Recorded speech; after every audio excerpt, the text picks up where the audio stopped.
Welcome to the GuestX podcast, where my co-host Brian Hamawi and I uncover the latest technologies and human-driven initiatives that are raising customer expectations and forever changing how we define customer experience.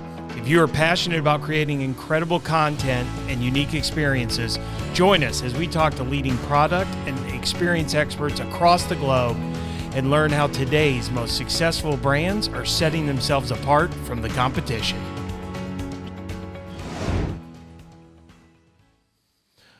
Good morning, Mr. Hamawi. How are you, my friend? Excited today. Today, I think we are going to have one hell of a chat.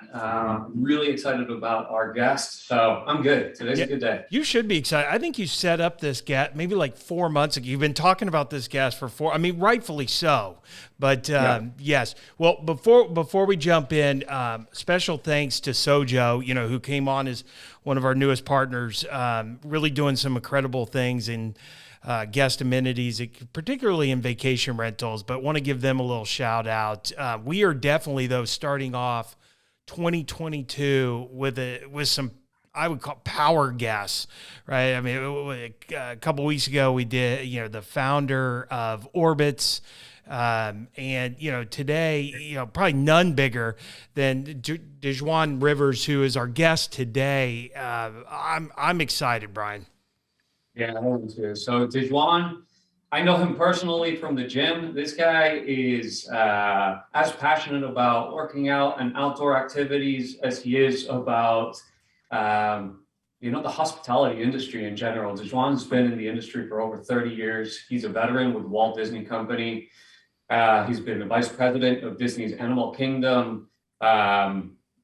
Big part in downtown Disney, some of the Hawaiian resorts. So his background and the knowledge that he has is absolutely incredible. And I'm really excited for our audience to listen to where he came from, what he's all about, and really how he started in this business and where he's taken it to. So Djuan, welcome to the show. We're really excited to have you. I don't know if you could tell, I'm excited to have him.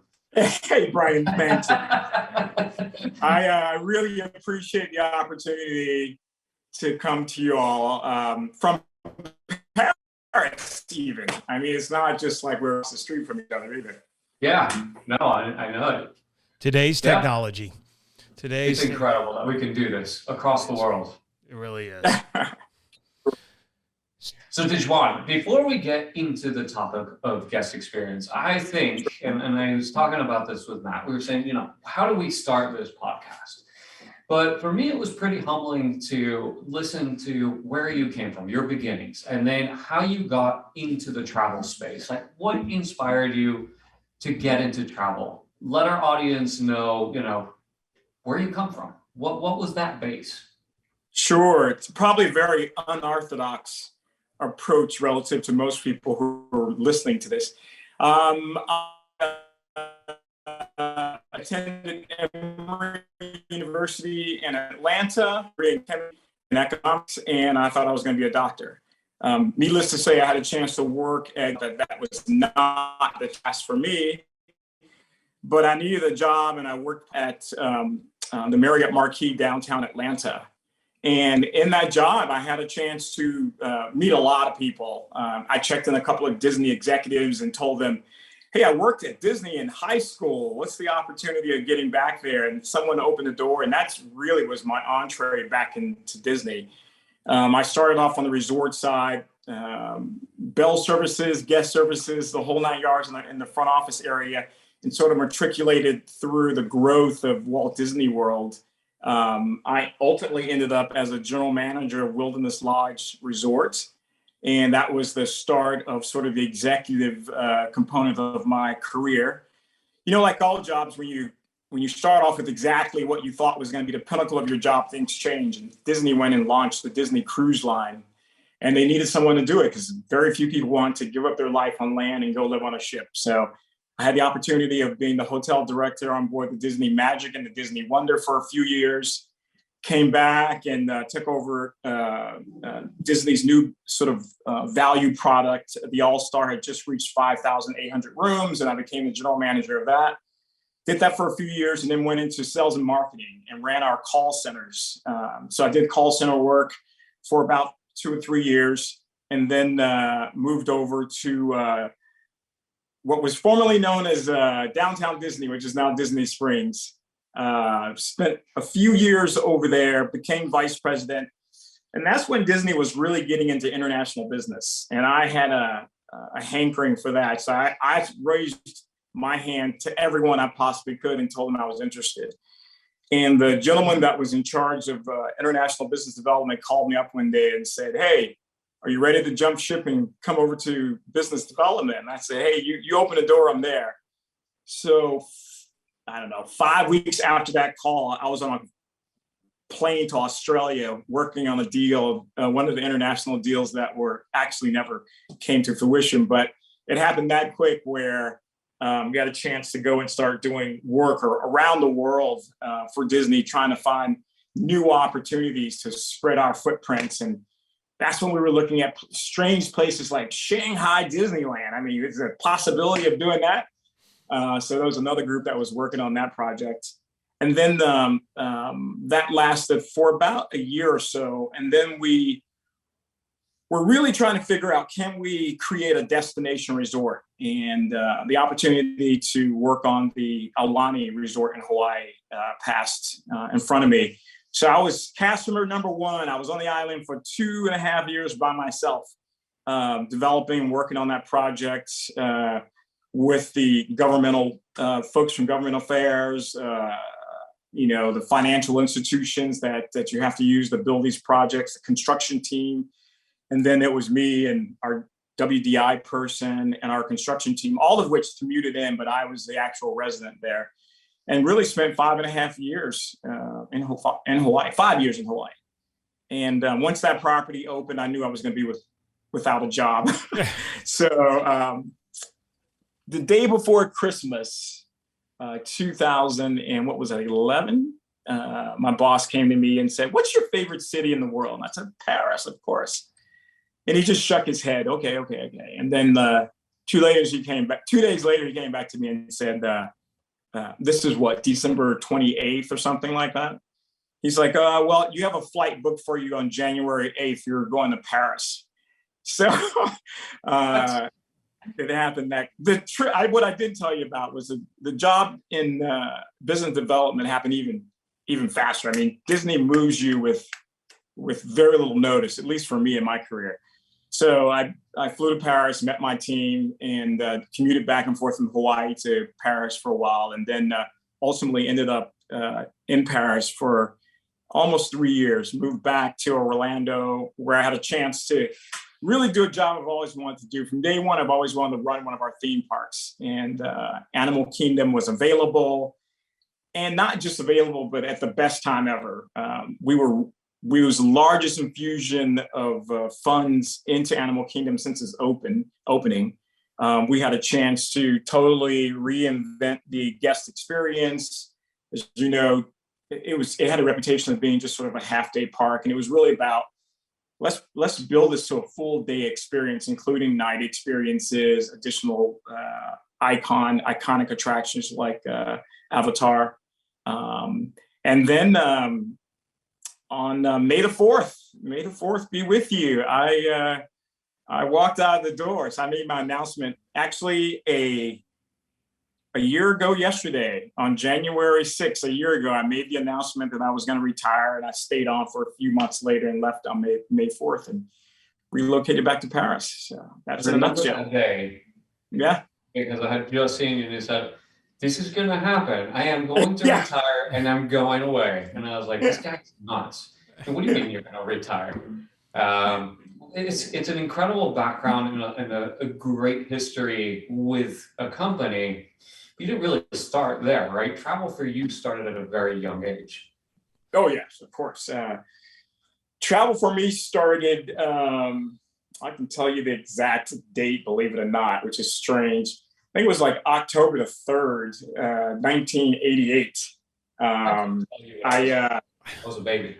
I read an article about being a courier for companies, and you get to go and drop off packages and envelopes representing the documents that were being sent.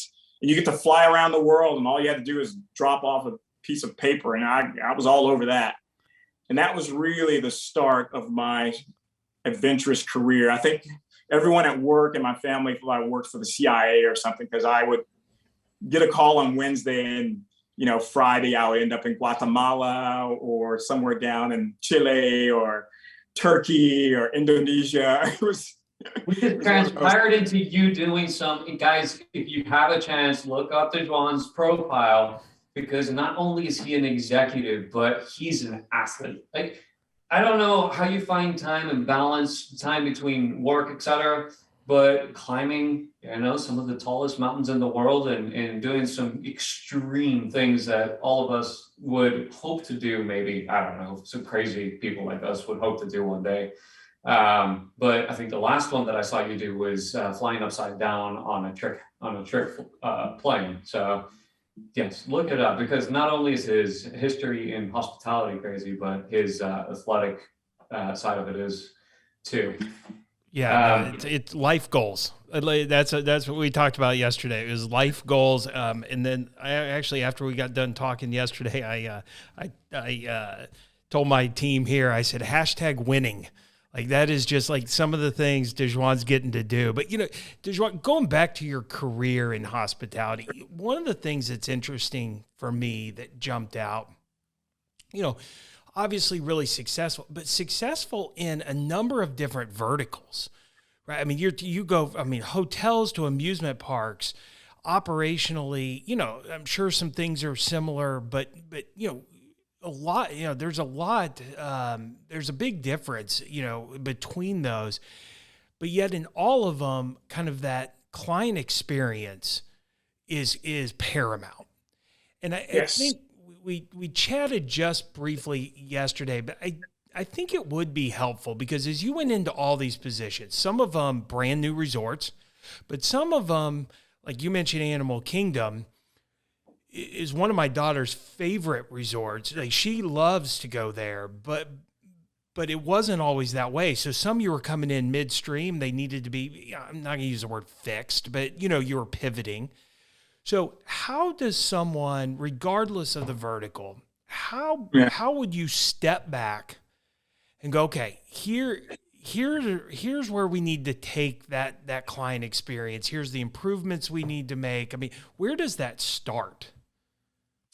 Yeah, Matt, that's a good question. As you said, the verticals have been everything from Disney Vacation Club, which is timeshare, hotels, resorts, theme parks, sales and marketing, all the way to business development. And whether you're, sales and marketing or business development, which doesn't necessarily seem direct guest experience, it truly is. I think for me, the first thing I had to realize is I didn't know everything. And so I think you have to really take an assessment of your environment. And that's probably been a benefit for me. But, like I said, I have a degree in economics, and I didn't know a lot about the hotel business when I started. So I really had to dig in and understand the business and take an assessment on what are the key drivers in this business? What are the KPIs that really make a business tick? What is a guest looking for? And when you say guest, it's your guest. So, Disney has a guest. If you work for Marriott, you have a particular guest. All our individual businesses cater to certain niches. And I think understanding what drives your niche and what drives your guest experience is first and foremost. And then I think you have to take an assessment of what your frontline cast members, employees know and think. These guys deal with the guests every single day. Everyone thinks that a spreadsheet or a vice president has the best knowledge of what's going on, but in actuality, it's the person that is on the tarmac who is engaging with them. What often they don't know how to do is how to solve it, because they're trying to solve problems with the tools that they have. And so as leaders, we need to ensure that we've created the best tools for our individual frontline team to use to engage with our guests. And I think those are probably some of the best ways to start off. I mean, ask a lot of questions. You don't have to be the guy with all the answers initially. That's your job. You get paid for it, and ultimately you'll get there. But initially, you got to ask a lot of questions and understand the primary, secondary, and tertiary issues to a problem. Typically, we try and solve the primary issue, but really, it could be that tertiary one that has an issue. Yeah, there's some great advice right there, because you're right. I love that analogy, not the analogy, but I love the kind of pointing out that those frontline employees, they know the problem, but when they think about how to fix it, they just think of it in the here and now, because that's really, they don't have time, right? I mean, they're putting out fires.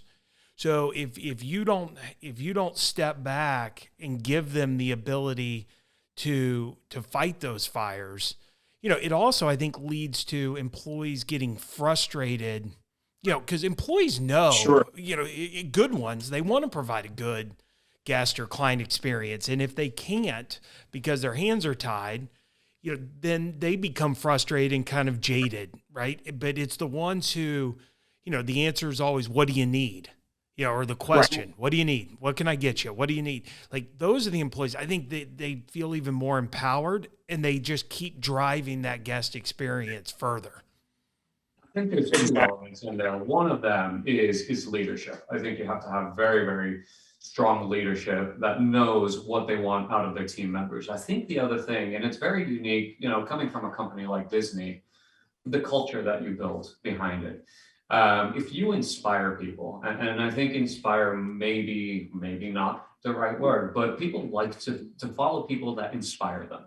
I always go back to this story where, and I hear from customers all the time, go to Disney, kids crying, there's a custodian that's there, and the guy's sweeping the floor, sees this little kid crying, grabs his broom, dips it in water, has the ability to draw a Mickey Mouse face on the pavement, and all of a sudden you see tears go away, and you've got this giant smile, and you've just turned the entire vacation around. These parents are in complete awe that a custodian, a guy sweeping the floor, has the ability to interact and not just be somebody that's cleaning the floor, but part of that guest experience. So I guess talk to us a little bit about the culture behind developing people and people's skills, even down to some of the simplest and possibly some of the hardest roles in the parks, because you've got to keep them motivated somehow, that they aren't just people cleaning the floor, they are part of the entire experience. Very well said, Brian. I think that leadership needs to ensure that everyone along the chain knows that their individual piece is a huge contribution to the overall final product. I don't care how well the chef can prepare a fabulous meal. If that plate is dirty, that the dishwasher didn't do, you've lost it. Try and drink a $200 bottle of champagne and a flute that has spots on it. It's lost. And so the way people feel important about their jobs is that the people around them make them feel important. It's important for me as the vice president when I walk around the park, or if I'm eating in the cafeteria, or if I stop by a restaurant, that I walk into that dishwashing room, that I go and talk to the guy who's panning the street and ask him how he's doing. I think the failure is that people think that you need to do something big. Oh, I got to give this person an award. No, you want to make that person feel like, number one, that they're being seen, like they're just a human. So go engage with them. They have a family, they have children, their kids have aspirations, they have aspirations. Get to know that. And then let them know in this piece of that conversation that, what you are doing, see that lady over there? You have changed her life. Talk story to them. In Hawaiian, there's a term called talk story. And it means that you share experiences. So I think you have to share those stories and paint it in such a way that people understand. Brian, we were talking earlier just before we started the mic about your ability to speak Spanish. It's difficult, and I live in France now, so I know what it's like. It's difficult to get the full experience if someone's not speaking to you in your language. So it's important for us to make all of our cast members, whether they speak Spanish, whether they speak French, Haitian Creole, Vietnamese, whatever, those individuals who are typically, in some cases, have the greatest contact with our guests because of some of the work that they're doing, don't get the attention that they need. And you have to make it a point to do that. And if you do it, if people see me, the vice president, doing it, then they'll do it. They'll go, oh, it's okay to go share a conversation with that individual. Yeah, and there's one of the things I wanted to ask you. Brian alluded to how much you are spending now traveling. You've traveled really the globe now and before, but even now, probably more so in retirement and getting to do it more for leisure. Where's the travel industry still missing, do you think? Not it doesn't have to be a particular segment, but just, is it, and where do we take it from here? Because it needs to keep improving. Obviously it's going to keep improving, but as you travel around, where do you feel like is there anywhere the disconnects are, or is it still just back to the people, right? I mean, just that we've just got to keep improving the people, because the hospitality industry has taken a beating, with COVID and some people leaving hospitality going, look, it's a lot of work. You're not paid the greatest. So I'd be curious if you've given any thought, and I know I'm springing that on you, but I don't know. I'd love to hear your thoughts. No, I think the world now is in a very different place than it was 2 years ago, 3 years ago. We've become more aware of who we are. People are more selfish about who they are. You're seeing more and more people want their own time. They're not wanting to work like I did 33 years for a company, 20 hours a day. That's not happening to this next generation. People want to work at home. The last 3 years were very sensitive by childcare, all these things. So the demand on leadership to pay even closer attention is even higher. I mean, I think people were accepting the behavior of folks in the past, but now it's not even going to be accepted. People are your frontline cast members who are employees who are delivering that content are not going to deal with it. So we, as an industry, really need to make sure how we make their experience the best.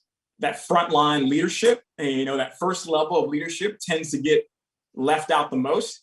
We end up giving a lot to in some cases when we get aware of the situation, we'll give a lot to the frontline cast members, and executives get a lot. But the management that deals with the frontline sometimes get left out. And so you cannot leave these people out, whether it's training or giving them an experience that they go, oh, I know how I felt when my boss did this. I assume that my employees, cast members will have the same reaction if I do the same. Brian, that's a really good point. You and I have talked about, I've struggled as a leader. I'm someone who, I derive energy, I derive ideas from the exchange with people, usually not in a one-to-one, but in a live setting. And, now recruiting, Exploree's going through a big growth right now. And I think we've got, 8 open positions, which for us is like another 10, 15% jump in employees. And there are some high levels. And I'm talking to employees who, they're not coming to the office. Like, if you want me, I'm here, and I'm having, and I'm trying to adjust, and it is really hard, because it's not that they don't want to be successful and tie themselves to your company. Like, sometimes we take it personally. Like, what do you mean you don't want to come in? And who wouldn't want to spend 15 hours a day with me? But it is hard right now on leaders, I think. think it's very hard on leaders. I think the dynamics have changed significantly over the last 2 to 3 years. I think there's been an increase. Yeah, I mean, I see it even on the management side, the expectation from owners to managers, and then from guests to managers, the communication, the level of communication that guests are expecting, whether it's because technology's advanced or just people expect so much more on, cleaning and maintenance and rapid response. Everything's instant. And so I think we've actually complicated things drastically, and set ourselves up for some serious failures if we don't start thinking about how to put some procedures in place, how to improve some of the training. So how do you do that, Djuan? I mean, if you were still operating some of these parks, what would be some of the things that you would put in place, knowing that guest expectations have changed so much? Is it through teaching? Is it through putting new leaders or advancing leaders that are within your organization, having them instill some new processes and procedures? Like, how do you monitor, especially with staff that is so large across the board?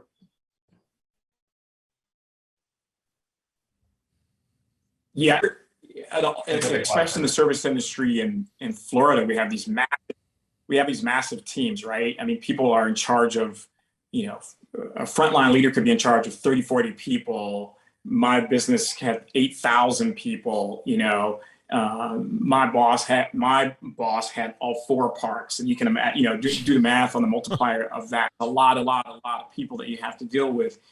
And first of all, I think people have to recognize that they have to understand that people have changed. This is not the same world we were in, so don't expect to do the same thing you did before, because you're going to get a bad outcome. Even if what you did was great, it's no longer acceptable.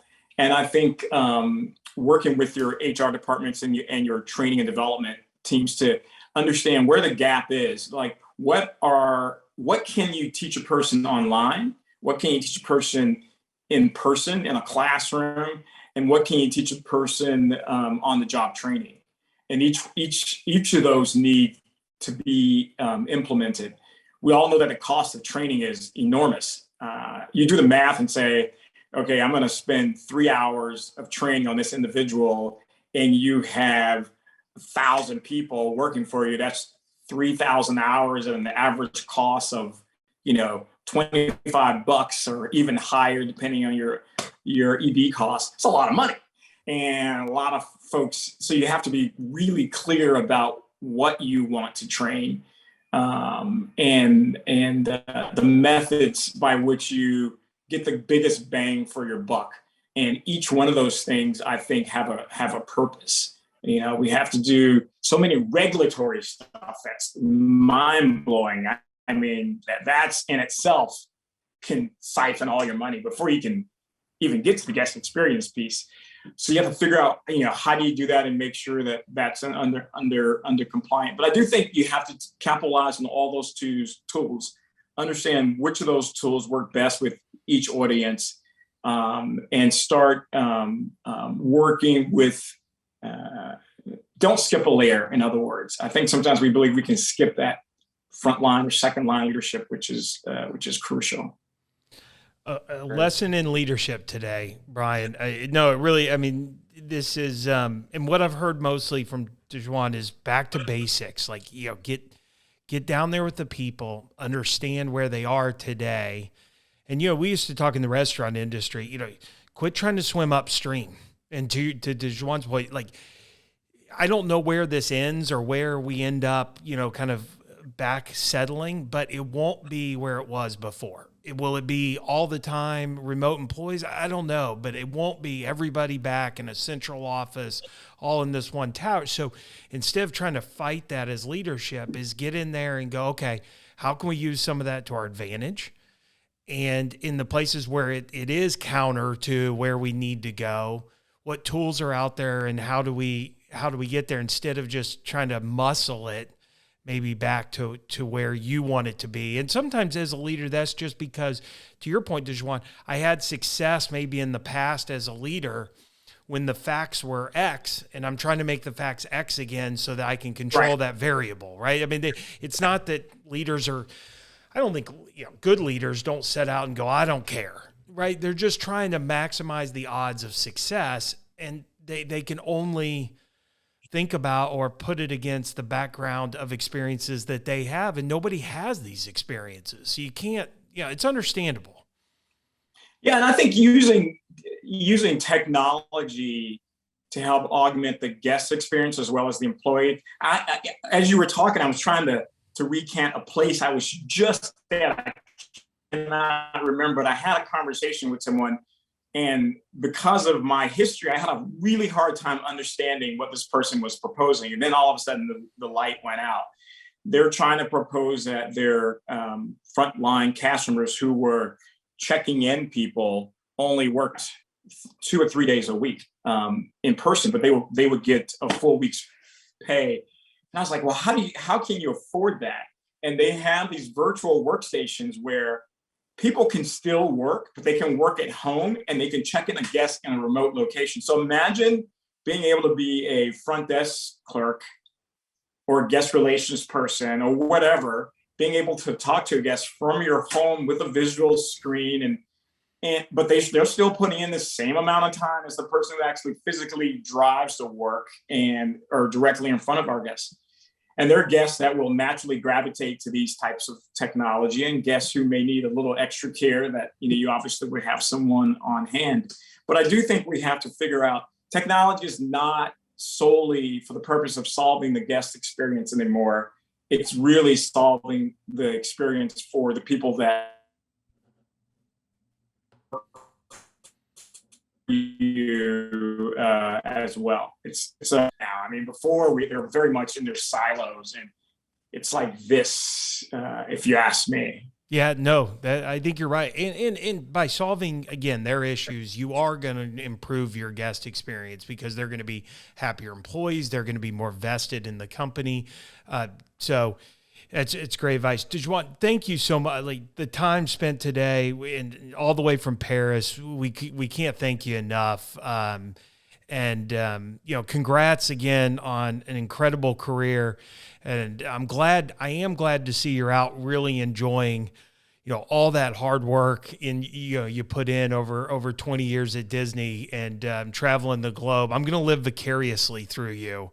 I need you to, all the time, I need him. I was going to, offline, I was going to have, do you have like a blog I can follow so that when the nights get really dark here, I can just say, you know what, let's figure out where in the world is Djuan?